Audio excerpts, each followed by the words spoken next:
One question that came off of the what happens if you die in Panama video is how exactly do you obtain the death certificate? Apparently that was not explained clearly enough, so today I'm going to clear that up for you.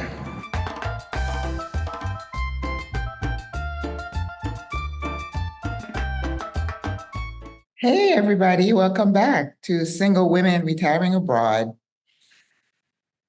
In the previous video that I did about what happens when an expat dies in Panama, we went over, the attorney that I interviewed and myself, we went over a lot about your planning, for your estate, what happens to your stuff, whether you had done a will or not. And we gave you some information about what you need to do as a very enlightened person living in a foreign country if something happens to you.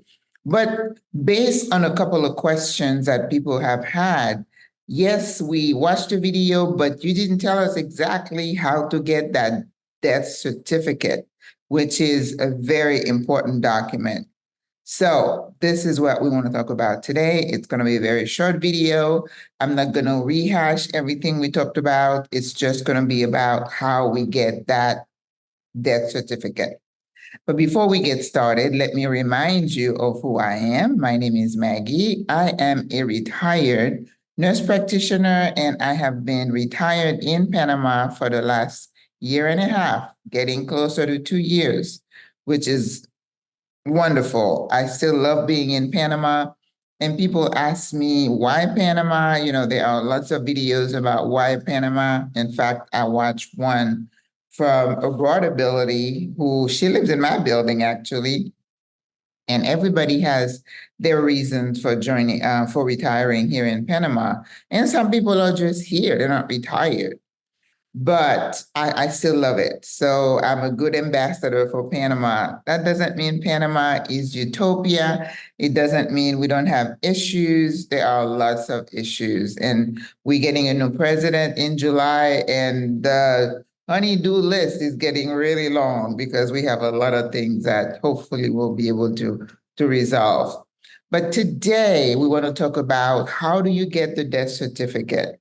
Remember, a lot of us who are here as retirees, as jubilados, we are older, right? And as I said in the previous video, we should be comfortable talking about death. This is not something that should, sow fear in us that we talk about death.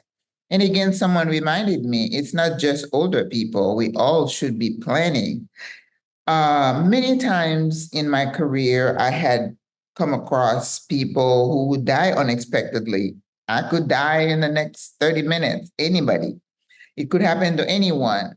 But the fact that sometimes people have not planned, and, many times, I'll be in church and they would say, oh, give a donation so we can bury sister so-and-so and brother so-and-so. And that usually breaks my heart because, if you don't plan, we still have to do something with your body. And in reference to the case of an unfortunate gentleman who had died here, and he wasn't an expat, he wasn't retired, but even if you're visiting, what if something happens to you? You need to know what to do. So when I went to search, because here at Single Women Retiring Abroad, SWRA for short, that's the acronym, we want to prepare. We don't want to be a burden to our family members if something happens to us. Well, I haven't done my part yet. I'm getting ready to make my appointment to get my will and my power of attorney, as Giovanna mentioned, because they don't understand the living will concept here. So we have to adjust, right? I'm assuming we're all going to be doing all that, right? We're going to be very enlightened senior citizens who want to really get things in order so that if something happens to us, it's not going to be, oh my God, what do we do? Especially for those of us who are single and alone here, it's very important that we plan. And I hear a lot of people saying, well, yeah, I'm considering retiring, but I want to know about doctors, hospitals, health insurance, and, death and dying is what we're talking about today. And we're going to talk about all this other stuff. But steps, we take baby steps and we take care of everything, one at a time. In looking for answers, what I did, I went and interviewed two different local funeral homes here. One I found on my own, and one was referred to me. And people, those funeral homes are familiar with expats. We die here, and then when somebody dies, then it's like a rush to figure out, what do we do? And one of the myths I talked about in the other video is that don't expect your US embassy, wherever you happen to be responsible for getting your body back home. That's what you want. A lot of us here in Panama do not want our bodies shipped back. It's a lot of money. And to me, I'd rather my kids keep that money. I don't want them to spend money to bring my body over there. What's the point? I mean, I'm dead. You can bury me wherever. That is my personal feeling. And I know I have family members who are uncomfortable with cremation. I am not. And I tell my kids, that's what I want. I want the cheapest way out of here. So I went and interviewed those two companies, and what they told me, there are two paths when somebody dies. You have one path if you die at home, somebody finds you, right? And in another path, something happens, you were admitted to the hospital and you die in the hospital. Two different procedures, okay? Keep that in mind. So if somebody finds you, nobody heard from you for a while, somebody knocks on your door and they go and they find you dead in your house. What I'm told the procedure is, they are going to have to find a doctor to write a clinical death certificate to say, this person died because. Now, whether they do an autopsy, I'm assuming they would, because if they don't know the cause of death, which is the way we do it at home in the US, if you die at home, it's an automatic autopsy to determine the cause of death, okay? So they would get a doctor, and if you didn't have anything planned with this particular funeral home, it's going to cost for them to find Dr. A to come and start the procedure to get that death certificate. Now, assuming they do an autopsy, it might take a few days. Now, if your family comes, you die, right? Somebody notifies your daughter or your son and say, we find your mom, what do you want to do? And they're going to say, okay, can you please call the funeral home and get the process started? So the funeral home now expects to get payment from your son or your other family member. And once everything is done, they get the death certificate, right? Then, now hopefully by that time, your body is going to be returned to the funeral home. And once they get that certificate, then they have to go to what we call tribunal. A tribunal is a big, I don't want to say organization, but it is the place where you go to get, birth certificate, marriage certificate, just like we do at home. Death certificate. So again, that's another cost for the funeral home to find someone to go, but they can't go without that clinical death certificate. Remember, that's the first step. Then they go to tribunal. It's not a lot of money. I think she said $50, $55. And then they have to get that official death certificate. They cannot do cremation or bury you without that death certificate from tribunal. Okay. So once they get that, then they can, your body can be incinerated and then you're cremated. They tell me it's the easiest thing to do here in Panama. Once they get your ashes, I know, don't feel bad. We come from the dirt. We're going to We're gonna go back to the soil, remember?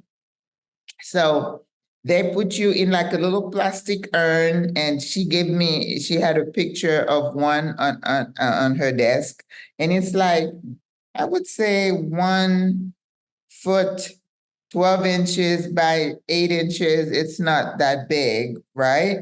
So they give it to you. When I was in one of the funeral homes office, somebody came to retrieve the urn, and it was a simple urn, and he had to, the other thing that they need from you to go to tribunal, they will need your ID, okay? So in one of the sessions at our single women monthly meetings, we're gonna talk about how you set up your emergency plan.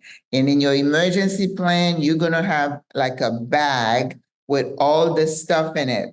Who your doctor is, which funeral home you're talking to, you have a relationship with, and then copies of your IDs. Now, to go to tribunal, I don't think it's gonna be copies. They wanna see the originals, okay? So like myself, I have my purse on my counter. If somebody were to find my body here, they could go inside my purse and find my ID. But I will also keep copies in that emergency bag. Going back to number one, to get the doctor. If in your emergency bag, you have a designated medical doctor, which you will also note in your emergency packet, they will call that doctor to give that medical death certificate we talked about. Okay, so hopefully you understand that. So after the cremation, somebody comes. Now, if you're alone and there's nobody here, the government's going to deal with your ashes, or maybe not even ashes, because if you didn't have anybody, they're just going to bury you somewhere in some kind of a cemetery. But if you have your kids come, they will give them the ashes and the death certificate. Now, I understand there are no restrictions as to how you carry that urn from Panama to the country of origin. You can put it in your purse, in your carry-on, probably not your purse, or you can put it in your luggage. That's perfectly fine. If you are here and you had designated someone to manage your affairs, and they are the ones, a friend, like in my case, probably will be a friend, to get your ashes, well, hopefully my daughter will come, I don't know. But they could do whatever they want with the ashes. You can go spray it on the in the ocean. I don't need all that. That's kind of drastic for me. I say you could just dig a hole in the yard somewhere and pour down the ashes. Or like my daughter said, maybe I'll become fertilizer for some plants or some trees. I'm okay with that too. I'm okay with that too. So hopefully you understand the step to get the death certificate. It's not the embassy that's going to get it for you. It is not some other entity. You have to get it from tribunal, which is here in the city. And I'm sure they have it in other places in Panama as well.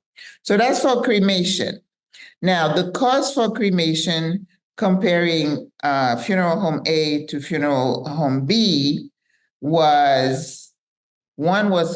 about $1,000, $1,100, which to me I found was a bit high. I thought they were like 200 to 300, but cremations become real popular and people are using it a lot more. So you can do a deposit with one company and make monthly payment, or you could just pay it in one lump sum and have that information again in your emergency kit that says, this is my doctor, this is my funeral home for my cremation. And hopefully you get a receipt that you paid for all your cremation. And it's like boom, boom, boom. That is not a problem. And that's what I want to do. Now, one of the funeral homes gave us a discount because, as retired jubilados, we get discount on a lot of things, and we get a discount on one of them, and it came to about $860 some to get cremated. That's not bad. But if you want to get, with this death certificate, if you don't want to be cremated. If you're cremated, you can take your ashes. They can do whatever they want with them when they get home. But if you want to take somebody's body back to the country of origin, you're going to need that death certificate. So everything you're doing is to get the death certificate. If you don't have a plan, you don't have an emergency plan, you did not buy a cremation package, just let your loved one know once they get the notice that you have passed, what they need to do is call an funeral home. It doesn't matter if it's the one that I'm familiar with, any funeral home, okay? And then they're gonna get the ball rolling for them. It's not the embassy's job. And also to take your whole full body to embalmment and to take it back to the state, I understand it's really pricey. One of them told me it's like 10 to 20 some $1,000s. Personally, I don't want my family to spend that money, but to each his own. There is no judgment here. So the same thing if you die in a hospital. Well, it's a little bit different. If you die in the hospital, we don't need to find some doctor to come and sign the death certificate. The hospital is going to keep your body, and then they're going to issue that medical death certificate. Then the funeral home is going to contact the hospital, get that medical death certificate, and take it to tribunal. So the process is a little bit different. Now, what I am told is that if you die at home, the process to get the death certificate is a bit quicker. Because if you die in a public hospital, and everything in Panama takes a little mañana, it could be days or maybe a couple of weeks before they can get that death certificate. So the funeral home lady said they'd rather it happens at home. The process is quicker, because to get it from the hospital, it's like they have to constantly be calling and waiting and waiting. And I can just see that happen. But while they're waiting, your body is kept in the morgue at the hospital. Whereas if you die at home, the funeral home takes your body into their morgue. Is that really complicated? Are you guys getting a little confused? But just know that the death certificate, the final official one, needs to be obtained from tribunal. And before they can do that, they need to get the medical declaration of death, so to speak. I remember as a supervisor, if one of my patients dies, the funeral home would come get the body, but they have a form that they would send to the physician to sign the death certificate, cause of death, the time, and all that good stuff. And that's what allows them to do cremation or to bury. Now, the burial here in Panama, I understand it can be pricey as well. So I think she said around $10,000, $12,000, and then you have to buy a plot, and then you have the choice of either going in the ground or you buy what I had seen in Florida, where you buy a space in some kind of monument looking things, but it costs I think she said $1,200, but you could use it for two people, two bodies. So if you buy one, then you can tell your family it's got spot for two. Then maybe you can work with somebody else and say, okay, you pay me $600 and you can have that spot. Okay. For me, I want cremation. Cremation is a lot easier. That's what I want. I don't want my family to have to worry about it. And I'm going to go ahead and I don't know if I'm going to pay it in a lump sum or just make monthly payments, which are very affordable. Okay. I don't want my kids to have to worry about what to do with my body. I want to be cremated, and I want you to just sprinkle me under the trees and just get some roses growing. So I hope you guys understand the process now of getting the death certificate. You need medical certificate, declaration of death, and then they have to go to tribunal to get the official death certificate. And with that, you can either be cremated, buried, or shipped back home. All right? I hope you enjoyed this video. My videos are mostly educational. I'm not here to entertain. I am here to tell you as it is. In my job, I'm determined to find information for us as single, as SWRA ladies, so that we can live our best life and not have to worry and just take all the steps necessary so that everything is taken care of for us. All right. I forgot to say it again. I forget to always say, please like the video, share it, subscribe to the channel, and click that little bell so that you know every time I post a video, which is every Friday.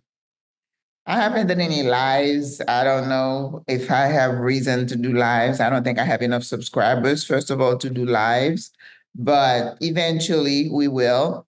I am planning on having more interviews. I want to interview people in the know so that it can cut down my research time. Just tell me like it is. And I am working on the next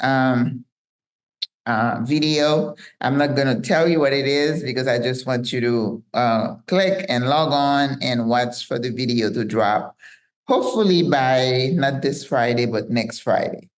All right. God bless you. I love you. Have a good day. I just came in and it's already hot. I feel like I'm starting to sweat already. It is hot and humid in Panama City. And those of you who don't like the humidity, I get it, but it keeps my skin looking so good. So I'm okay. And there is AC. I was on the bus today visiting. Monday is my exploration day, and there was AC. So I was good. I was good. All right. Take care. Bye-bye.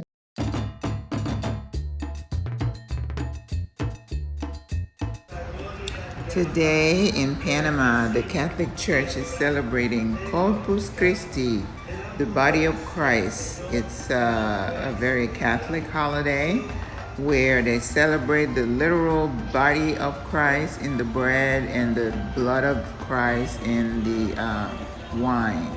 So certain areas like Los Santos in Panama, they're very big on celebrating that holiday. And these guys outside the church are just shooting something that is very unique. So another reason for Panama to celebrate and to display those beautiful colors, celebrating Corpus Christi, discovering Panama with Maggie. More colors, everywhere colors in Panama. It's beautiful.